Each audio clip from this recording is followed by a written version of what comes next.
বান্ধবীর সাথে ঘুরতে যাওয়ার কথা হলে যা হয়। ঠিক আছে, আমি মেলায় যাবো বলে কানের টানের সব পরে নিয়েছি। দেখি এবারে ঢেঁড়সনিকে ফোন করি, দেখি কত দূর হলো। এই তো বান্ধবী ফোন করেছে। ও বাবা, হ্যাঁ বল। হ্যাঁ বান্ধবী, তোর হয়ে গেছে?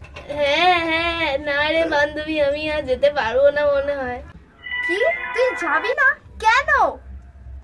না না, তুই যাবি না কেন? কি হয়েছে? হ্যাঁ, মা ভালো করেই বলেছে।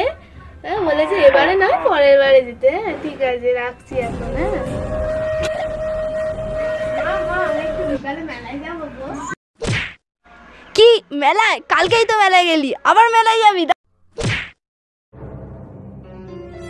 দামড়ি হয়ে গেছিস তো, এত মেলায় ঘোরা কি? হ্যাঁ তোর কি আবার 100 টাকা দিয়ে মেলায় যাবে? বাপের যেন টাকার গাছ লাগিয়েছে।